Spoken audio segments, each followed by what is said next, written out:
ये कैसी बस्ती है जहां कुत्ते तो आजाद हैं और पत्थर कैद।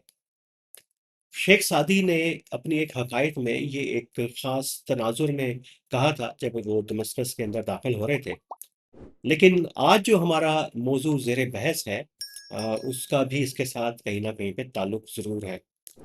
और चूंकि हम बात कर रहे हैं पाकिस्तान में इंतहा पसंदी और पंजाब हुकूमत ने जो अभी रद्द इंतहा पसंदी का बिल जो है पास किया पंजाब असम्बली ने, उसके ऊपर हम बात करेंगे। और ये कि पंजाब हुकूमत जो है सबसे आखिरी सूबाई हुकूमत है जिसने रद्द इंतहा पसंदी का कानून पास किया और सूबे में सीवीई सेंटर यानी रद्द इंतहा पसंदी का मरकज बनाने के कानून की मंजूरी दी है। ये लेट होने की तो बहुत सारी वजूहात होंगी। और सबसे पहले जो है ये कानून अप्रूव हुआ था सूबा खैबर पख्तूनख्वा के अंदर, जहाँ पे इसी तरह का एक excellence centre counter violent extremism के लिए बनाया गया। और ये पिछले एक साल के अंदर हमने देखा कि बाकी सूबों ने भी जो है वो सीवी सेंटर्स की बात शुरू कर दी।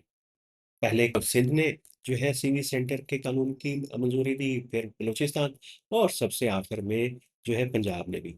और अगर इनके ड्राफ्ट देखें तो इसके बिलों के, तो आपको लगेगा कि ये सारे जो कवानीन जो हैं इनके कवायद और ज़वाबित कहीं एक ही फैक्ट्री के अंदर तैयार हुए हैं। और उस फैक्ट्री का आपको पता चल गया होगा कि हम किस फैक्ट्री की बात कर रहे हैं। लेकिन ये खुशाइंद होता कि अगर ये सूबाई हुकूमतें कोई सीरियस भी होती, संजीदा भी होती कानून बनाने के अंदर और रद्द इंतहा पसंदी के लिए। क्योंकि हमारे इल्म के अंदर है कि वो जो इंतहा पसंदी फैलाने वाले जो एक्टर्स हैं, वो तो आज़ाद घूम रहे हैं, दंदनाते घूम रहे हैं गलियों में, सड़कों के ऊपर पाकिस्तान की, पंजाब सूबे की। और वो जब भी कोई मौका आए, वो लोगों के घरों के अंदर भी घुस जाते हैं। वो लोगों के फ्रिज भी खोल के देखते हैं, उनके बावर्ची खाने भी जाके देखते हैं। और फिर कानून के मुहाफ़िज़ जो हैं, वो जाके उन्हीं के माविन बनते हैं और ख़वातीन से इंटरोगेट करते हैं।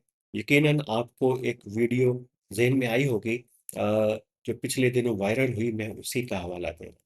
और उसके खिलाफ एक ही आवाज़ उठी सेनेट में, सेनेटर परवेज़ रशीद की, और बड़ी भरपूर आवाज़ थी। और हमें ये आवाज़ें चाहिए थी। और ऐसी आवाज़ों के लिए जो है उठाने के लिए किसी कानून की, कोई बिल की, कोई सेंटर ऑफ एक्सीलेंस की ज़रूरत नहीं होती।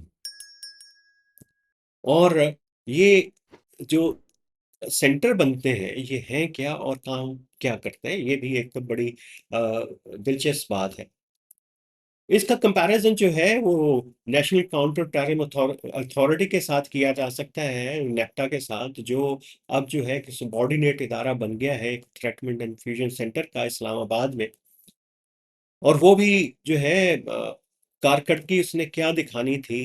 अ, उसने अ, वो तो एक ब्यूरोक्रेट्स के लिए, जो रिटायर्ड होने वाले ब्यूरोक्रेट्स के लिए एक ऐसी जगह बन गई थी जहाँ पे वो आखिरी कुछ साल जो है आराम के साथ गुजार सकते थे। और इन कवानीन को भी देखें, खास तौर के ऊपर पंजाब असम्बली ने जो पास किया, उसमें जो कोऑर्डिनेटर है, उसमें कहा गया है कि एडमिनिस्ट्रेटिव सर्विस से या फिर पुलिस सर्विस से आएगा। और सीनियर होगा, ज़ाहिर है 20 में 21 में होगा, अगर डिप्टी जो है वो 19वें से ग्रेड से होगा। तो इसी तरह लगता है कि एक और इसी तरह का इदारा है जो ब्यूरोक्रेसी जो है वो अपने लिए इस्तेमाल करेगी। और नाम उसका है सीवीई का। और इसके अगर अहदाफ देखें तो इसमें वही हैं सबके, कि हम रिसर्च करेंगे, हम सिविल सोसाइटी सोसाइटी से कोऑर्डिनेशन करेंगे, हम ट्रेनिंग करेंगे।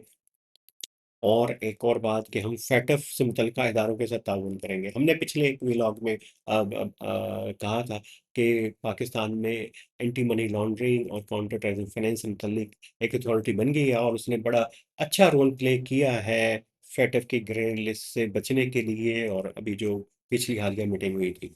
तो जब एक इदारा है और उसका एक बड़ा पॉलिसी वाला किरदार है और कोऑर्डिनेशन कर रहा है वो स्टेट बैंक से लेके सीटीडीज़ तक, तो ये फिर ऐसे सेंटर्स की ज़रूरत क्या है और ये क्यों वजूद में आता है? वजह फिर वही है। और ये सिर्फ एक दिखाने के लिए इकदामात हैं, और तमाम सूबे जो हैं वो दिखाना चाहते हैं कि हमारे यहाँ भी इस तरह के इकदामात हो रहे हैं। केपी गवर्नमेंट ने जो सेंटर बनाया वो ज़ाहिर है कि वो उलमा के साथ काम करना शुरू किया, कभी डायलॉग कर लेता है और एक बड़े इदारे के साथ मिल के जो है वो पैगाम पाकिस्तान की कैंपेन चलाता है। और पैगाम पाकिस्तान की भी आपको कहानी एक मर्तबा फिर जो है दोहराते चलें कि ये वो एक फतवा है और एक इल्लामिया है जो पाकिस्तान के उलमा ने एक इदारे की सरकर्दगी में तैयार किया था, दहशतगर्दी के खिलाफ ऑल्टरनेटिव नैरेटिव बनाने के लिए, इंतहा पसंदों के, दहशतगर्दों के नैरेटिव के खिलाफ। लेकिन फिर हुआ क्या था और हो क्या रहा है पैगाम पाकिस्तान के साथ, तो उसमें आपको सीवीई सेंटर्स की भी आपको समझ आ जाएगी। और जब ये पैगाम पाकिस्तान बना तो उसके जो लीड करने वाले थे, उसको लेके चलने वाले थे, वो कालादम तंजीमों के सरबराह जो हैं, वो उसके अलमबरदार बन गए थे। क्या अजीब कहानी है कि एक तरफ हम इंतहा पसंदी ख़त्म करना चाहते हैं और दूसरी तरफ जो है हम कालादम तंजीमें, फ़िरका वाराना तंजीमें, अस्करी तंजीमों के जो रहनुमा हैं, उनको दुनिया के सामने ऐसे पेश करते हैं कि अच्छा यही है जो इंसदादे दहशतगर्दी करेंगे, पाकिस्तान से इंतहा-पसंदी का खात्मा करेंगे। इससे बड़ा मज़ाक क्या हो सकता है? अब आपको समझ आ रही होगी पत्थर की और कुत्ते की मिसाल। और ऐसे जो सेंटर्स हैं, उससे एक खदशा हमेशा लगा रहता है कि ये जो हैं और ऐसे कवानीन जो हैं, वो उन जो आज़ाद दंदनाते घूम रहे हैं, जो इंतहा-पसंदी फैला रहे हैं, जो दहशत फैला रहे हैं, लेकिन ये इनका इत्तलाक जो है सिविल सोसाइटीज़ के ऊपर हो जाता है, मीडिया के ऊपर हो जाता है, और जो इनके ऊपर क्रिटिसाइज़ करता है, उनके ऊपर हो जाता है, और मज़ीद कदगने जो हैं सिविल सोसाइटी के ऊपर लग जाती हैं। और इसी के बहाने और उनके गिर्द जो है वो दायरा तंग हो जाता है। अब देखते हैं कि अभी ये पंजाब हुकूमत करेगी क्या? और हमें तो ये इल्म है कि ये जो सेंटर जो है कि कितनी इंतहा पसंदी को कंट्रोल करेंगे। जी। और सबको पता है और बार-बार हम कह रहे हैं, सेनेटर रशीद ने सेनेट में कहा कि ये जो लोग हैं, जो इंतहा पसंदी फैलाते हैं, जो वायलेंट एक्सट्रीमिज़्म के ज़िम्मेदार हैं पंजाब में और बाकी पाकिस्तान के अंदर, इनको जो है वो कौन रोकेगा? और उसके लिए कानून शायद मौजूद है, वो ज़्यादा ज़रूरी है, बजाए इस तरह के सेंटर बनाना। और ये सिर्फ़ फिर एक नुमाइशी सेंटर बन के रह जाते हैं, और जो असल जो काम है करने वाले, वो बहुत पीछे पीछे रह जाते हैं। अब हम देखेंगे कि ये किस तरीके से फ़र्क डालेगी पंजाब हुकूमत पंजाब इंतहा पसंदी को रोकने के लिए, और एक ऐसे सूबे के अंदर जहाँ पे रेडिकल तंज़ीमों के, फ़िरका वाराना तंज़ीमों के हेडक्वार्टर हैं, एक्सटेंसिव नेटवर्क हैं, और ये कितनी जुर्रत दिखाएगी इनको नकेल डालने के लिए। ये हम देखेंगे आने वाले दिनों के अंदर, और ये भी कि ये जो सिविल सेंटर है, ये 3 सूबे बना रहे हैं, इनकी की जो फ़ेट है, वो नेक्टा की तरह होगी, या ये कुछ थोड़ा-सा कहीं पे कंट्रीब्यूट भी कर पाएँगे, जिसकी तवक्को हमें हमें कम है, क्योंकि इस ब्यूरोक्रेसी के अंदर ये सलाहियत ही बड़ी कम है कि ये कोई लिखने-पढ़ने का काम, कोई सोच-विचार का काम कर सके। और ये जो एक प्रोविज़न रख देते हैं हर इस तरह के इदारे के अंदर कि वो कंसल्टेंट्स हायर करेंगे और ये करेंगे, वो सिर्फ़ महज़ जो है एक रिश्वत देने का, रिश्वतखोरी का ही एक तरीका अभी तक हमने देखा, और ये नेक्टा के अंदर भी होता रहा। अब आने वाले दिनों में चीज़ें वाज़ेह हो जाएँगी, ढकी-छुपी तो रहेंगी नहीं, कि इस सेंटर का पंजाब के अंदर इंतहा पसंदों को नकेल डालने में क्या किरदार होगा।